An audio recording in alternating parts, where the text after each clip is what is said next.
తీన్మార్ మల్లన్న లాంటి వాళ్ళు కూడా కాంగ్రెస్ పార్టీలోనే ఉన్నారు, కానీ ఆ పార్టీనే విమర్శిస్తున్నారు. ముఖ్యంగా రెడ్డి నాయకులనే టార్గెట్ చేస్తూ ఆయన పదే పదే ప్రస్తావిస్తూ మాట్లాడుతూ వస్తున్నారు. ఇప్పుడు చేతిలో ఒక జెండా పెట్టుకున్నారు, మెడలో ఒక కండు వేసుకున్నారు అని అంటే అది వాళ్ళ తప్పు మేడం. దాన్ని మేమేం చేస్తాం చెప్పండి. ఇప్పుడు వాళ్ళు ఇక్కడికి వస్తామన్నప్పుడు వాళ్ళు చెప్పింది ఏంది, మా నియోజకవర్గానికి సంబంధించి అభివృద్ధి కోసం మేము మీ దగ్గరికి వస్తున్నాము అని చెప్పినారు. ఇప్పుడు ఇంత కొంచెమన్నా ఇసుమంతైనా నీతి నిజాయితీ అనేది వ్యక్తిగతంగా ఉండాలి. నీకు ఇష్టం లేనప్పుడు రావాల్సిన అవసరం లేదు. నిన్ను ఎవడొచ్చి అడిగింది లేదు. నీ దగ్గరికి మా ఎమ్మెల్యేలు ఎవడు రాలే, మా ప్రతినిధులు ఎవడు రాలే. గతంలో మీరు కదా కుకటపల్లి ఎమ్మెల్యేకి సంబంధించినటువంటి కృష్ణారావు గారినో, లేకపోతే శేర్లింగంపల్లికి సంబంధించిన శాసనసభ్యులు గాంధీ గారినో, లేకపోతే అనేక ఇతరతరమైనటువంటి శాసనసభ్యుల్ని మీ ఫామ్ హౌస్లకు బలవంతంగా బ్లాక్మెయిల్ చేసి అనేకమైనటువంటి ఒత్తిళ్లను తీసుకొచ్చి మీ ఫామ్ హౌస్లకు పిలిపించుకొని డబ్బులు ఇచ్చి బెదిరించి భయపెట్టి అనేకమైనటువంటి మాటలు చెప్పి లొంగ తీసుకున్నటువంటి సందర్భాలను కాంగ్రెస్ పార్టీ ఎక్కడ చేయలేదు. మీరే స్వచ్ఛందంగా వచ్చారు. స్వచ్ఛందంగా వచ్చినప్పుడు ఎక్కడో చోట నిజాయితీగా ఉండాల్సినటువంటి బాధ్యత వ్యక్తులపైన వాళ్ళకు ఉంటుంది. వాళ్ళకు లేకపోతే దాన్ని కాంగ్రెస్ పార్టీ ఎందుకు బాధ్యత తీసుకుంటుంది కదా. కాబట్టి ఇంకోటి తీన్మార్ మల్లన్న గురించి మాట్లాడుతున్నాం మేడం.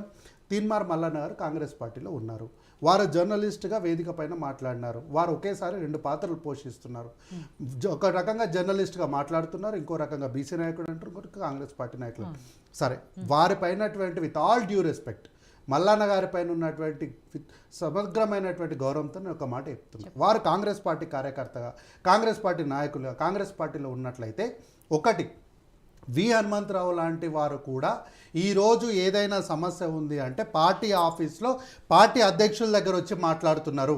ఎందుకంటే గతంలో రాహుల్ గాంధీ గారు ఒక మాట చెప్పారు, మీకు ఏదైనా పార్టీలో ఇబ్బందులు ఉంటే వచ్చి పార్టీలో మాట్లాడండి, మీడియా వేదిక పైన మాట్లాడడం వల్ల మీకు సమస్యలకు పరిష్కారం దొరకదు అని చెప్పినప్పుడు జగ్గారెడ్డి లాంటి వాళ్ళు, లేదంటే వి హనుమంతరావు లాంటి వాళ్ళు కూడా ఈరోజు పార్టీ ప్రెసిడెంట్ దగ్గర వచ్చి మాట్లాడుతున్నారు.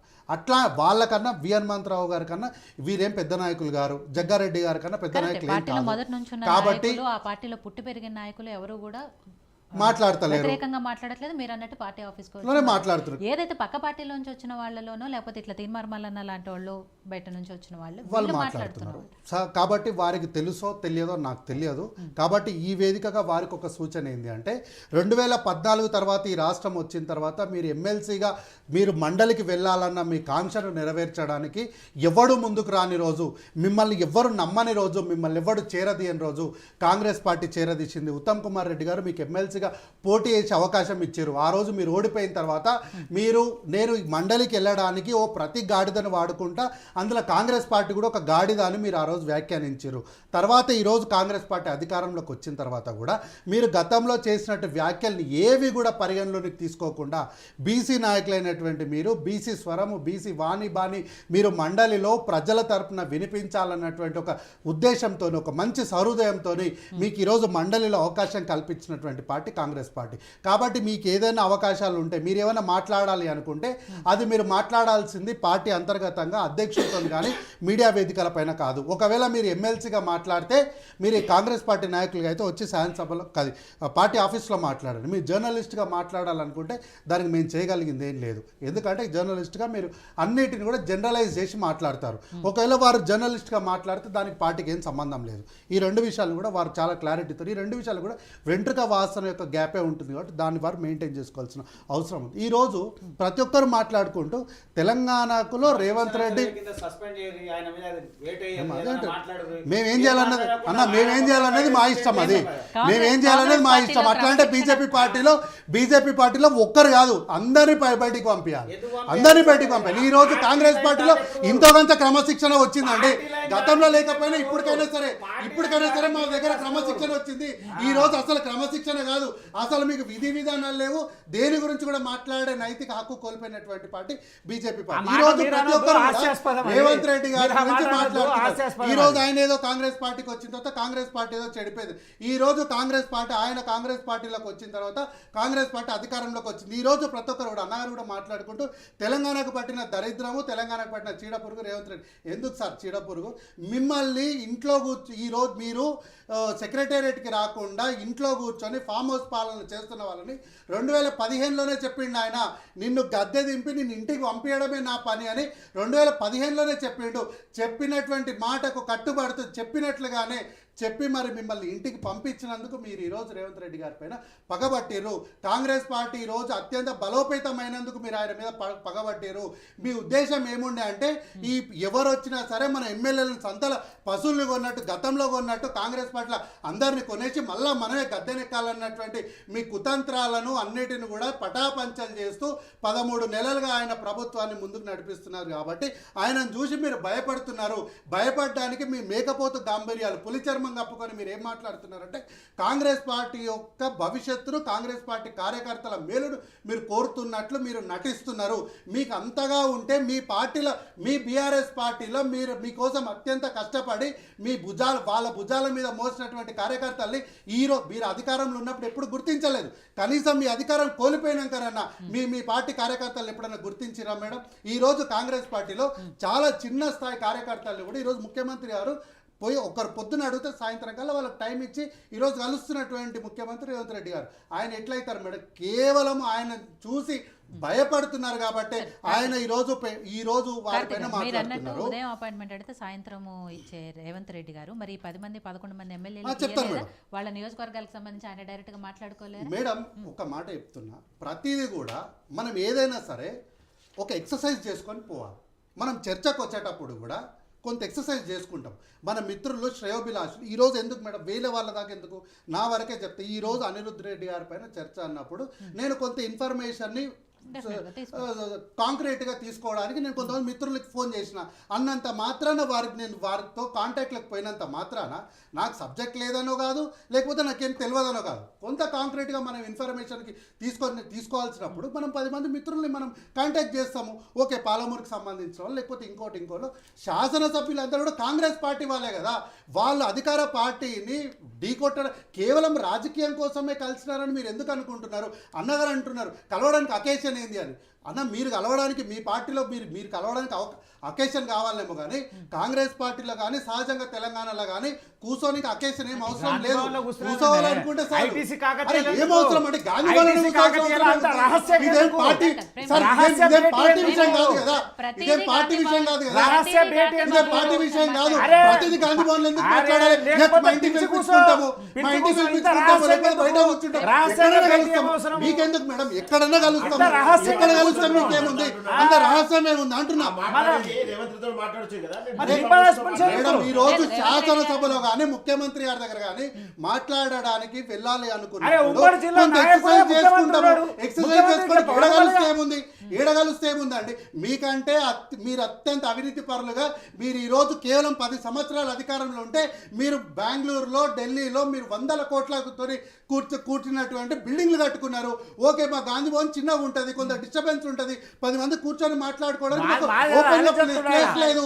కాబట్టి ఏమైంది? ఒక దగ్గర కూర్చొని ఎక్కడ కలుస్తుంది? మీరు ఏమైనా రాజ్యాంగంలో రాసిరా ఎమ్మెల్యేలు అందరూ గాంధీ భవన్ లో కూర్చోవాలని ఏమైనా రాజ్యాంగం రాసిరా? ఆయన నియోజకవర్గంలో మాజీ మంత్రిగా పనిచేసినటువంటి చర్లకొల్ల లక్ష్మారెడ్డి గారు కొన్ని 100 ఎకరాల భూములను ఆయన కబ్జా చేసిండు. ఆ విషయం పైన శాసనసభలో ఆయన మాట్లాడాలని అనుకుందాము. ఆ విషయంలో ఆయనకు సంబంధించిన కొంతమంది ఫ్రెండ్స్ని పిలిపించుకొని అన్న నేను ఈ విషయం మాట్లాడాలనుకుంటారు, ఎట్లా మాట్లాడితే బాగుంటుంది, దీన్ని ఎట్లా మనం ముందుకు తీసుకెళ్ళాలని కొంత సజెషన్స్ తీసుకున్నాడేమో. దాన్ని గాంధీ వాళ్ళు ఎందుకు మాట్లాడాలి? ఓకే, వారు జడ్చల్లో వాళ్ళ ఇంట్లో కలవలేకపోయారు, హైదరాబాద్లో ఉన్న వాళ్ళ దగ్గరలో అందుబాటులో ఉన్న వాళ్ళని పిలిపించుకున్నారు. అంటే ఐటీసీ కోహినూరులో కలవద్దు, ఏమంటే కుమార్ అంటే హోటల్ కాడ కలవమంటారా? వాళ్ళందరినీ వెళ్ళి మళ్ళీ ఏం మాట్లాడతారండి వీళ్ళు? ఈరోజు వీళ్ళు మాట్లాడుతూ పెట్టుబడులకు రైతు భరోసా బీసీ కులగణనకు సంబంధించి ప్రభుత్వము ఒక మంచి నిర్ణయం తీసుకున్నప్పుడు ఈ విషయాలన్నిటిపైన ఎట్లా డైవర్ట్ చేయాలని BRS party social media Kalvakuntla Taraka Rama Rao garu బాగా ఎక్సర్సైజ్ చేసి 10 మంది ఎమ్మెల్యేలు కలిసినంత మాత్రం దీనిపైన ప్రభుత్వం పైన వ్యతిరేకంగా చిత్రీకరించడానికి ఇదొక డైవర్షన్ పాలిటిక్స్ మాత్రమే. ఈ రాష్ట్రంలో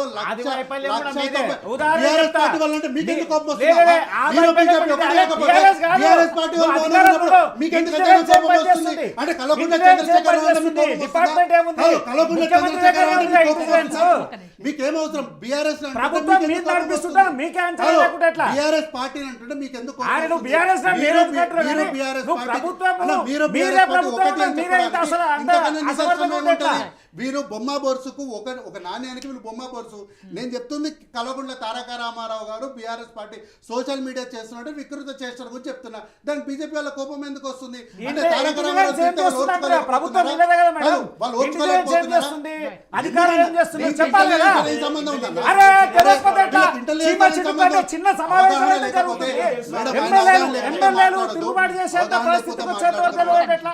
మేడం, అవగాహన ఇంటెలిజెన్స్ లేకుండా వాళ్ళు సస్పెండ్ చేయాలి. ఎందుకంటే అనవసరంగా తప్పుడు రిపోర్ట్ ఇచ్చారు. వాళ్ళు రాజ్యసభ మీటింగ్ లో పాల్గొంటున్నారు. ఈ రోజు సాయంత్రం కూడా మళ్ళీ మీటింగ్ ఉంటుంది అని హెచ్చరికలు చేసినటువంటి ఇంటెలిజెన్స్ తప్పుడు రిపోర్ట్ ఇచ్చినందుకు వాళ్ళ మీద చర్యలు తీసుకుందాం. మేడం, అన్నగారు చెప్పింది నిజం నమ్ముకుందాం. ఈ రోజు రాష్ట్రంలో 190,000 పైచీలకు పెట్టుబడులు తీసుకొచ్చినటువంటి ముఖ్యమంత్రి గారు రైతు భరోసా బీసీ కులగణన ప్రజలకు మంచి చేయాలనుకున్నటువంటి సందర్భంలో పటముచ్చటైంది. ఇంకా ఎట్టి లగ్నం పరిస్థితులలో ఈ విషయాలన్నిటిని కూడా డైవర్ట్ చేయాలని వాళ్ళు చేసినటువంటి కుసంస్కారమైనటువంటి పనులను తెర మీదకి తీసుకొచ్చి చాలా జనరల్ గా చాలా క్యాజువల్ గా ఫ్రెండ్లీగా ఒక పార్టీకి సంబంధించినటువంటి ఎమ్మెల్యేలు ఫ్రెండ్లీగా కలిసి భోజనం చేసినంత మాత్రాన దీనిపైన వ్యతిరేకంగా చిత్రీకరించి కేవలం తెలంగాణ ప్రజల్ని డైవర్ట్ చేయాలన్నటువంటి ఉద్దేశం.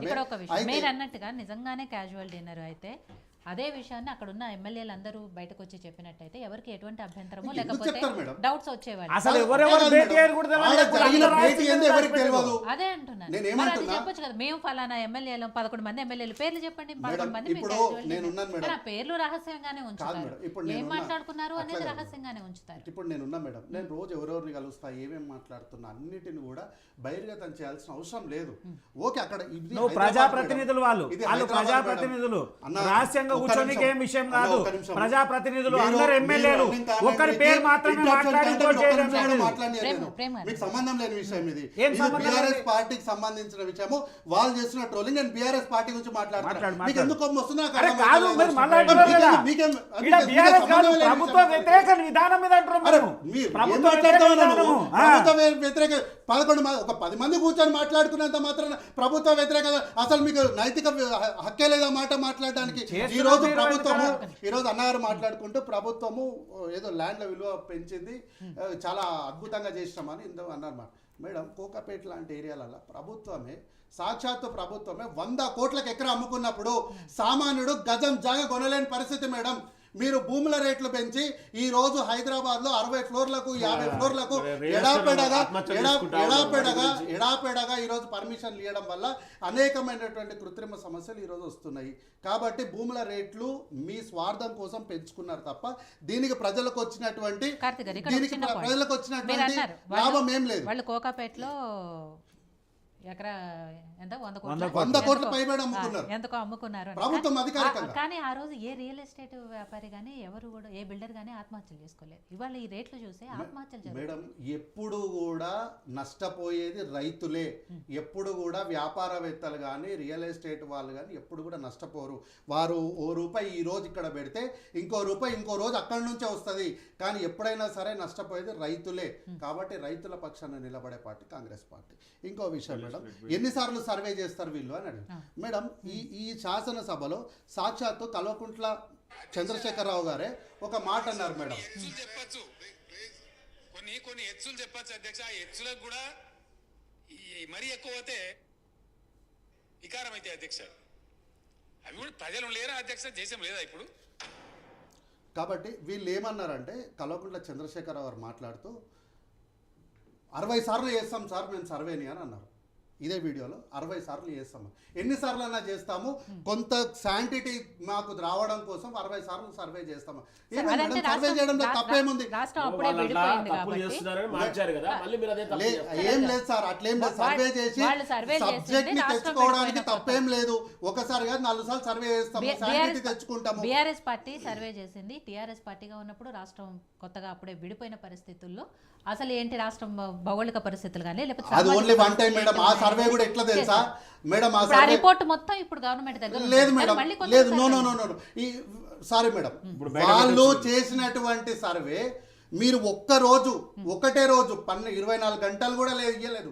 కేవలం 18 గంటలు సర్వే చేసి ఈ రోజు మీరు తెలంగాణలో ప్రజెంట్ సార్ అని చెప్పకపోతే మిమ్మల్ని తెలంగాణ ప్రజలుగా నిషేధిస్తాము, మిమ్మల్ని తెలంగాణ ప్రజలుగా గుర్తించామని చెప్పారు. కానీ ఈరోజు ప్రభుత్వం అట్లా చేయలేదు. దాన్ని సమగ్రమైనటువంటి సర్వే చేసింది ఈరోజు. అయితే ఈరోజు కాంగ్రెస్ ఎమ్మెల్యేల పైన ఏదో టమాటాలు గుడ్లు కొడుతున్నారని వాళ్ళు అంటారు. అన్నారికి తెలుసోలేదో నాకు తెలియదు. ఆ కొట్టించుకున్న ఎమ్మెల్యే కాంగ్రెస్ పార్టీ ఎమ్మెల్యే కాదు మేడం, బీఆర్ఎస్ పార్టీకి సంబంధించిన ఎమ్మెల్యే. హుజురాబాద్లో టమాటాలు గుడ్లేసి కొట్టింది హుజురాబాద్ ఎమ్మెల్యేని. కాబట్టి వాళ్ళ ఎమ్మెల్యేలు చేస్తున్నటువంటి వికృత చేష్టాలని కాంగ్రెస్ పార్టీ పైన రుద్దుతామంటే మేము చేయగలిగింది ఏం లేదు. అయితే తెలంగాణ కాంగ్రెస్ పార్టీ ఏదో సర్వే చేసింది, ఆ సర్వేలో మొత్తం ఫామ్ హౌస్కి సంబంధించిన పాలన కావాలని కోరుకుంటున్నారు అని అన్నారని చెప్పేసి వాళ్ళు ఏదో సర్వే చెప్తున్నారు. మేడం ఎవరైనా సర్వే చెప్పడం కాదు, మీ అధికారిక అదే నేను చెప్పినప్పుడు ప్రజలు అంటున్నారని వాళ్ళు అంటున్నారు. అయితే ఈ సర్వేని పెట్టేటప్పుడే ఒక పూర్తి స్థాయి ఎక్సర్సైజ్ చేసి దానికి సోషల్ మీడియాకి సంబంధించిన చైర్మన్ మన్నె సతీష్ గారు దీనిపైన పూర్తి స్థాయి అంటే వీళ్ళ సోషల్ మీడియా యొక్క బగ్స్ ఎక్కడెక్కడ ఉన్నాయి ఏంటి అసలు వీళ్ళ పరిస్థితి ఏంటి తెలుసుకోవడం కోసము మనం ఒక చిన్న ట్రయల్ చేద్దాం, ఏం జరుగుతుందో చూద్దామని చెప్పి పూర్తి ఎక్సర్సైజ్ చేసి ఒక సర్వే పెట్టాం మేడం. అయితే 11:57 ప్రజల వద్దకు పాలన అని 57% మంది పోల్ చేస్తే 11:37 59% మంది ఫామ్ హౌస్ పాలన అంటారు. దీంట్లో ఇది సోషల్ మీడియా మేడం, మీరు ఏదో ఇంట్లో కోసం దాక్కుంటే దాచేది ఏం కాదు. దీన్ని రివర్స్ ఎంక్వైరీ చేస్తే ఈ పోలింగ్ మొత్తం ఎక్కడి నుంచి జరిగింది తెలుసా? America and Dubai. ఈ 2 ప్రాంతాల నుంచి 2 దేశాల నుంచి పూర్తి స్థాయిలో దీన్ని మ్యానిపులేట్ చేసి ఎవ్వరు కూడా తెలంగాణ ప్రాంతానికి సంబంధించినటువంటి రాష్ట్రానికి సంబంధించినటువంటి ఓటింగ్ కాదు. ఒక్క నిమిషంలో ఓటింగ్ చేంజ్ అయిపోయింది. అంటే వీళ్ళు సోషల్ మీడియా పైన కొన్ని వందల కోట్ల రూపాయలని ఈరోజు పెట్టుబడిగా పెట్టి ప్రభుత్వం పైన లేని కృత్రిమమైనటువంటి ఒక వ్యతిరేకతను కేవలం సోషల్ మీడియాలోనే సృష్టించి దీనిపైన ఒక ఆర్భాటాలు చేయాలన్నటువంటి ఒక అంశం తప్ప ఇంకేముంటది మేడం. ఇదే సోషల్ మీడియా కదా గతంలో మీరు అధికారంలో రావడానికి మేజర్ రోల్ పోషించింది. సోషల్ మీడియా మాకు సహకరించట్లేదు, సోషల్ మీడియా వాళ్ళు మాత్రం సహకరిస్తున్నారని మీ నాయకులు చాలా సార్లు మాట్లాడారు. సరే, ఆ సర్వే గురించి మీరు చెప్పారు కదా, యోయోటీవీ మన డిబేట్ స్టార్ట్ అయినప్పుడు కూడా ఒక సర్వే పెట్టింది. తెలంగాణలో ఏదైతే మనం మాట్లాడుకున్నామో కాంగ్రెస్ పార్టీలో అంతర్గత విభేదాలు ఉన్నాయా లేదా అంటే ఉన్నాయి అని 75% మంది పోల్ చేశారు, లేవు అని 19%, ఏం చెప్పలేము అని 5% చేశారు. ఇది కూడా దుబాయ్ నుంచో ఇంకేడికి వెళ్ళాలంటే నేనేమంటున్నా, జనరల్గా కాంగ్రెస్ పార్టీలో ప్రజాస్వామ్యం ఎక్కువ ఉంటుంది కాబట్టి ఈ విషయం అందరికి ఏమైపోయింది అంటే కాంగ్రెస్ పార్టీ అంటే ఎవరికి ఇష్టం వచ్చినట్టు మాట్లాడుకుంటారని వాళ్ళు మెంటల్గా ఫిక్స్ అయిపోయినారు. కానీ ఈ రోజు పరిస్థితులు అట్లా లేవు మేడం. ఈ రోజు రాహుల్ గాంధీ గారు నాయకత్వం తీసుకున్నప్పటి నుంచి, ఖర్గే గారు ఏఐసిసి అధ్యక్షులు అయినప్పటి నుంచి కూడా పరిస్థితులు అట్లా లేవు. పరిస్థితులు అన్నీ చాలా మారిపోయినాయి. నీ ఇష్టం వచ్చినట్టు మీడియా వేదికల పైన పార్టీ గురించి అవాకులు చవాకులు పేలితే సహించే పరిస్థితుల్లో కాంగ్రెస్ పార్టీ లేదు. ఈరోజు కాంగ్రెస్ పార్టీ పూర్తిగా మారిపోయింది. కాంగ్రెస్ పార్టీ ఏదైనా సరే నీకు ఏదైనా ప్రాబ్లం ఉంటే ఆ ప్రాబ్లం వచ్చి పార్టీ ఆఫీస్లో పార్టీ అధ్యక్షుని దగ్గరనే మాత్రమే చెప్పుకోవాలి తప్ప నీ ఇష్టం వచ్చినట్టు మీడియా వేదికల పైన మాట్లాడడానికి లేదు. ఈ రోజు మేమేదో రైతు బీమాని మొత్తాన్ని భూస్థాపితం చేసామంటారు మేడం. ఇది నిన్నాక మొన్న వచ్చినటువంటి పేపర్ న్యూస్ మేడం. 5 లక్షల రైతు బీమా చెక్ పంపిణీ చేసిన దేవరకథ శాసనసభ్యులు మధుసూదన్ రెడ్డి జిఎంఆర్. ఇది పేపర్ న్యూస్. ఇది ఇప్పుడే ఇంతకుముందు 2 రోజుల ముందు వచ్చిన న్యూస్ పేపర్. కాబట్టి ప్రజలకు చేయాల్సిన మంచి ఎక్కడ కూడా మేము కాంగ్రెస్ పార్టీ ఎక్కడ కూడా వెనకాలకి వెళ్ళట్లేదు. సంవత్సరానికి ఒక ముఖ్యమంత్రిని మార్చే అవకాశాలు లేదంటే ఉద్దేశాలు గత 60 ఏళ్ల క్రితం ఉండనేమో, లేకపోతే ఇనిషియల్ డేస్లో ఉండనేమో. కానీ 2004 తర్వాత ఆ పరిస్థితులు మారిపోయినాయి. వీళ్ళకి గుర్తుండాలి మనందరికీ, డాక్టర్ వైఎస్ రాజశేఖర రెడ్డి గారు 2 టర్మ్లు ముఖ్యమంత్రిగా పనిచేసినటువంటి సందర్భాన్ని ఈరోజు చూస్తున్నాం. ఈరోజు బీజేపీ నాయకులు వచ్చేసి రేవంత్ రెడ్డి గారు బయట నుంచి వచ్చారు, కాంగ్రెస్ పార్టీ మూలాలు లేవని అంటారు. ఈరోజు ఒక మాట్లాడితే వాళ్ళ ఎల్ఓపి ఎవరు మేడం? వాళ్ళు శాసనసభలో వాళ్ళకున్న లీడర్ ఆఫ్ అపోజిషన్ ఎవరు? ఈరోజు వాళ్ళు ఎక్కడైనా సరే ఈరోజు ఒకానొక టైంలో వాళ్ళకు కనీసం వార్డు మెంబర్కి అవకాశం రావాలన్నా కూడా ఆర్ఎస్ఎస్ భావజాలం ఉన్న వాళ్ళకు మాత్రమే మేము అవకాశం కల్పిస్తాము అన్నటువంటి స్థాయి దగ్గర నుంచి ఈరోజు రాష్ట్ర అధ్యక్షుడు కావాలి అంటే ఆర్ఎస్ఎస్లో పనిచేయాల్సిన అవసరం లేదు. ఎవరైనా సరే మేము వాళ్ళకు అవకాశం కల్పిస్తాము. అదే ఒక సిద్ధాంతంలో పనిచేసిన వాళ్ళు కాదు, ఎవరు వచ్చినా మేము అవకాశం కల్పిస్తామని చెప్పే స్థాయికి ఈ రోజు వాళ్ళు వచ్చారు. మరి ఎగబాకినారో దిగదారినారో వాళ్ళే చెప్పుకోవాలి. ఈ రోజు కాంగ్రెస్ పార్టీ సంబంధించిన నాయకులు బీజేపీ పార్టీలకు పోతే వాళ్ళకు ఎల్ఓపి ఇచ్చి గత కొన్ని సంవత్సరాలుగా ఆ పార్టీకి సేవ చేస్తున్నటువంటి రాజాసింగ్ గారిని పక్కన పెట్టిన వాళ్ళు ఈరోజు మా ముఖ్యమంత్రి గారి గురించి కానీ రేవంత్ రెడ్డి గారి గురించి అసలే మాట్లాడొద్దు. ఈరోజు అన్ని విషయాల్లో కూడా కాంగ్రెస్ పార్టీ ప్రజలకు మంచి చేయడానికి ముందుకు వస్తుంది. ఓకే, ఈ సమాజంలో మన 100% ఒకేసారి చేయడం అనేది కుదరదు. ఓకే, ఎక్కడైనా కొన్ని చిన్న చిన్న లోపాలు ఉంటే చెప్పండి. దాన్ని ఇది ప్రజాస్వామ్య దేశము. ప్రభుత్వం అంటే కాంగ్రెస్ పార్టీకి సంబంధించిన 65 మంది ఎమ్మెల్యేలే కాదు కదా, 119 శాసనసభ్యులు కలిపితేనే ఎమ్మెల్యేలే కదా. మీరు రండి, శాసనసభకు రండి, ప్రభుత్వానికి మీకు ఏమైనా సలహాలు ఉంటే చెప్పండి, స్వీకరిస్తాము. అంతేగాని ఆర్ కృష్ణయ్య గారు లేకపోతే మందకృష్ణ మాదేవ్ గారు ఫీజు రియంబర్స్మెంట్ గురించి రాజీవ్ ఆరోగ్యశ్రీ గురించి చెప్తే కాంగ్రెస్ పార్టీ తీసుకోలేదా? ఆ పథకాలను అమలు చేయలేదా? కాబట్టి కాంగ్రెస్ పార్టీ సలహాలు ఎప్పుడైనా సరే తీసుకుంటారు మేడం, అట్లేం లేదు. సో విజయ్ గారు